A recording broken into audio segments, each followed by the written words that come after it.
SC ST OBC बहुत कम है, सब जो है या तो बनिया हैं या फिर सवर्ण कास्ट के अपर कास्ट के लोग हैं। ये दलित SC ST OBC कब जा पाएंगे ऊपरी सदन में?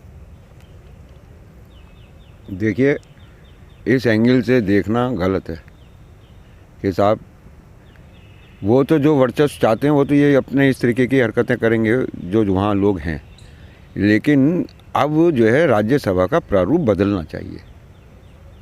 इसमें ये अपर हाउस है, इसमें इलेक्शन का पैटर्न दूसरा है और यहाँ पे क्वालिफिकेशन भी कुछ दूसरी है।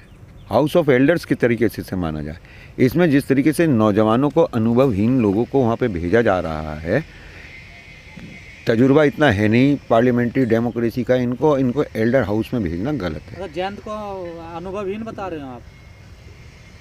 वो जनता के लोकप्रिय नेता हैं, उनके लिए लोकसभा से रास्ता खुलता है। वो मनमोहन सिंह नहीं है, वो चौधरी चरण सिंह है। तो गलत फैसला जयंत को राज्यसभा भेजना?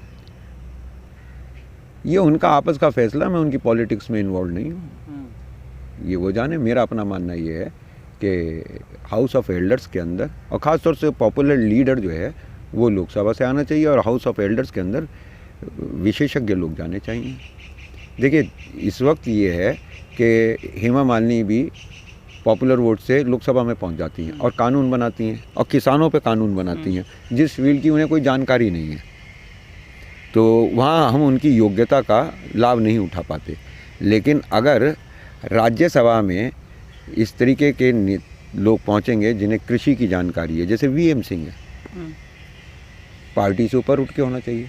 और अब मेरा मानना तो ये है कि पार्टी आधार पर राज्यों के प्रतिनिधित्व की जगह हिंदुस्तान के अंदर डॉक्टर्स का रिप्रेजेंटेशन होना चाहिए, इंजीनियर्स का होना चाहिए, IT वालों का होना चाहिए, अर्थशास्त्रियों का होना चाहिए, जीव शास्त्रियों का होना चाहिए, जिन्होंने पढ़ाया है।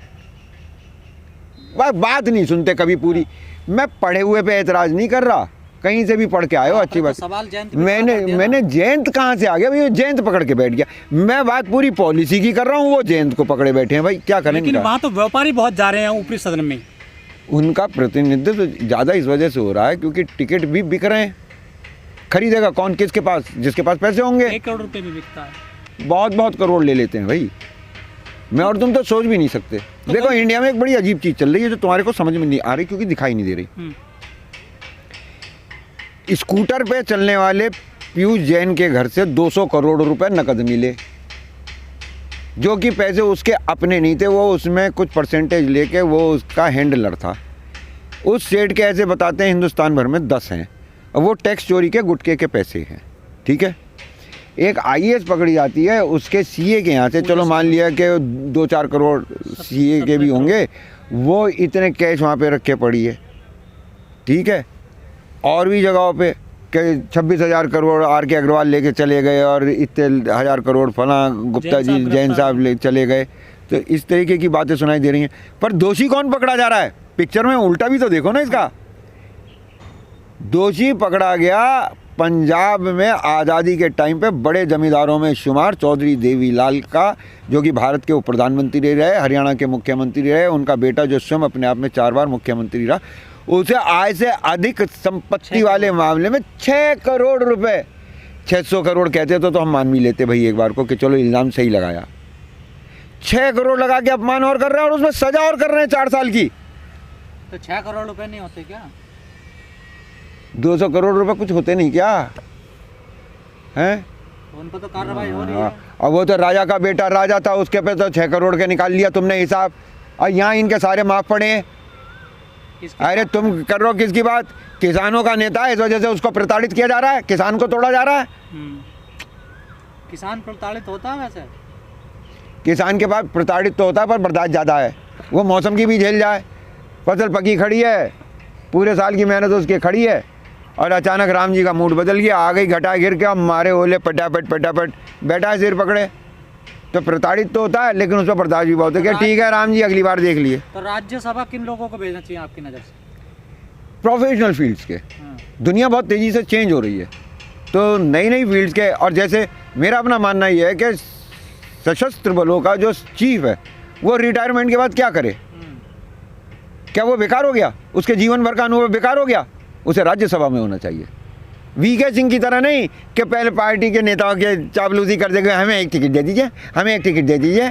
अबे तुझे देश की बात कहनी है, फौजी बनना, निर्दलीय लड़ जा। पहले तो वहाँ 20 जगह पे चढ़ावा हाथ जोड़ोगे, हमें भी एक टिकट दे दीजिए। और जिससे टिकट मांगने जा रहा है वो कहीं जो है प्राइवेट सोसाइटी में भी गार्ड बनने लायक नहीं है। फिर यार तो उनकी सीट रिजर्व होनी चाहिए कि भाई एक थल सेना का, एक नौसेना का और एक वायुसेना का। ये रिटायरमेंट के बाद जितने रिटायर्ड हैं वो आपस में तय कर लेंगे भाई अब की बार तो गोगोई महाजन साहब गोगोई चले गए वो जो कोर्ट ये से। जाने का तरीका गलत है। अगर यहीं ये हो जाए कि सुप्रीम कोर्ट के हाँ। 2 जजेस राज्यसभा में रहेंगे रिटायरमेंट के बाद, जितने हैं रिटायर्ड हुए सुप्रीम कोर्ट के, वो आपस में तय कर लें कि भाई किसे भेजना है। तो मोदी जी वही तो कर रहे हैं, गोगोई को भेज दिया।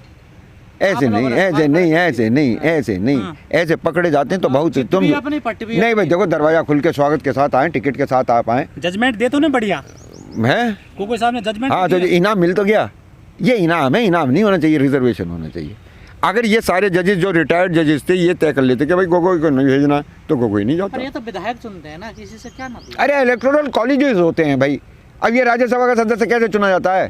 राज्य से ही तो चुना जाता है। हाँ, बिल्कुल। क्या पब्लिक का वोट पड़ता है? ना विधायकों के। फिर ऐसे ही सुप्रीम कोर्ट का हमारा रिप्रेजेंटेशन होना चाहिए, हाई कोर्ट का हमारा रिप्रेजेंटेशन होना चाहिए। तो भाई 3 जज रहेंगे। ये जितने हिंदुस्तान भर के रिटायर्ड जजेस हैं हाई कोर्ट सुप्रीम कोर्ट के, ये आपस में डिसाइड कर लेंगे भाई ये चले जाएंगे अब की बार। ये भी ज्ञानी है, जाके बोलेगा तो कानून भाई। कॉलेजियम सिस्टम हो जाए राज्यसभा में भी। अरे वो सीनियर्स, वो अपने आप में जब रिजर्वेशन आपने जज के लिए कर दिया, ऐसे ही अगर आपने बिजनेसमैन के लिए कर दिया तो भाई ये ठीक है कि ये इस फील्ड के मछुआरों का भी रिप्रेजेंटेशन होना चाहिए। फिल्मी दुनिया से आते तो हैं राज्यसभा में, बताइए क्या करते हैं वो। सचिन तेंदुलकर चले जाते हैं, वो कभी राज्यसभा नहीं। रेखा चली जाती हैं, वो जाती भी नहीं है सदन में। ये क्या काम करेंगे? वहाँ एक से करतूती भी है, नसरुद्दीन शाह को भेज के देख लो, भेज के देख लो। एक ही सेशन के बाद यही हाथ जोड़ के कह रहा हूँ भाई तुम मत आया करो यार। तो मना करते हैं क्या बुलाने के लिए? अरे भाई रेखा वहाँ जाएगी तो बुरी लगेगी क्या? वो तो बेचारी यूँ नहीं जाती है, सारे के सारे एमपी कर। तो हेमा मालिनी उन्हें ना फिर सभा दी है, ना राज्य दी है, ना राज्यसभा पति दी है। उन्हें कहाँ देख रहे थे? बोले भाई अपनी तो नजर ही नहीं हटी भाई। Man will be man add आता नहीं है, देखते नहीं हो क्या? अच्छा, योगी जी ने कहा है कि हम 2024 में 75 सीट जीतेंगे लोकसभा की। कहाँ से? पूरे यूपी से। अच्छा यूपी से। मैंने कि पूरे देश में 75 जीतने की बात करने लग गए। नहीं वो तो अच्छा 75 ठीक है। इतना 80 में से 75 ठीक है। वो 81 कह देते तुम रोक लेते। तुम तो अरे वो कह रहे हैं, कह लेने दो यार, वही तो कह रहे हैं। ठीक है, अच्छी बात। यही होता है ना, यही दिक्कत है ना। और जो आप लोग कहते हो वो तो वो एक दिन ये कह दें बैठ के कि सबको रोजगार मिल जाए, भला हो जाएगा। अगर वो जो कहते हैं वही होता है तो ये कहलवा दो उनसे। दे तो दिया रोजगार सबको, शोभा यात्रा में जाइए, तलवार झंडे उठाइए। तुम व्यंग ज़्यादा करो, मुझे लगता है तुम ज़्यादा दुखी हो। ये व्यंग करने की यहाँ क्या ज़रूरत है? लोगों के दुख के ऊपर व्यंग कर रहे हो और हंस रहे हो। दुख है ये लोगों को। अरे देश की भारत माता की चीख निकली पड़ी है बेटा। फिल्म शोले में कहा था कि सबसे भारी बोझ क्या होता है? मतलब चीख निकली। बूढ़े बाप के कंधे पे जवान बेटे का जनाजा। नहीं, जवान बेटे के कंधे पे बेरोजगारी। घर में नहीं घुस पाता। तुम तो जो है यहाँ पे आए, 2 इंटरव्यू लिए, महीने के आखिर में 50,000 रुपए छापे। तुम्हें क्या पता बेरोजगारी किसे कहते हैं? चीख निकलने की बात कर रहे हैं। यूपी के मुख्यमंत्री कह रहे हैं कि राष्ट्र मंदिर बनना है। कितनी बड़ी बात है, देखिए। ऐसी बातें वो नए नहीं है करने वाले। ये लोग इसी तरीके से करते चले निकलती तो उधर देखते ना सरकार। सुनो सुनो सुनो सुनो, एक भारत में संघ है राष्ट्रीय स्वयंसेवक संघ। वो राष्ट्रवादी है, वो सनातनी विचारधारा का है। उसके मुखिया हैं मोहन भागवत जी। वो राष्ट्र को एक रास्ते पे ले जाना चाहते हैं, उसका वो भविष्य है। मैंने उन्हें कभी भविष्य की बात करते नहीं देखा। वो हमेशा अतीत की और कैसी बातें करते रहेंगे जिनका कोई मतलब समझ में नहीं आता। लेकिन वो कभी राष्ट्र की समस्याओं के ऊपर नहीं बोलते। वो जिन समस्याओं के ऊपर बोलते हैं वो ऐसा लगता है कि जैसे परालौकिक बातें बाबा लोग करते हैं। तो ये भी उसी विचारधारा के। भारत की बात कर रहे हैं, समस्या नहीं है ये। अखंड भारत में उन्होंने सिर्फ भूमि गिनी है या वहाँ के रहने वाले भी गिन लिए? पता नहीं क्या गिने, कह रहे हैं सब जो। अगर ये अखंड भारत के अंदर ये सारे आ गए तो भाई साहब किसे ला रहे हो, अफगानिस्तान भी ले आओगे? अफगानिस्तान भी आएगा। बहुत बदमाश हैं बच्चे भी, वहाँ के यहाँ के जवानों से नहीं निपट लेंगे। क्या बात कर रहे हो, एक अफगानी का बच्चा इस बिल्डिंग में छोड़ दो, 2 तो उसका पूरी रास्ता बिल्डिंग भी के सोचा बच्चे होगा हैं। ना आरएसएस ने, क्या करना है। पहला अखंड भारत तो बनाए वो, और कह रहे हैं जो भारत में रहते तो पहले रास्ता बता देना फिर बना लेना। पहले बन गया वो रास्ता नाकामयाब ये हुआ पहले तो काम करते हैं बाद में देखते हैं, चाहे ओ GST वेरी हो, नोटबंदी हो, बात, पहले ये काम करते बात इतने सुंदर शब्दों में मैं भी नहीं कह सकता था जितने सुंदर शब्दों में आपने कहा है हैं। कि ये करते पहले हैं सोचते बाद में।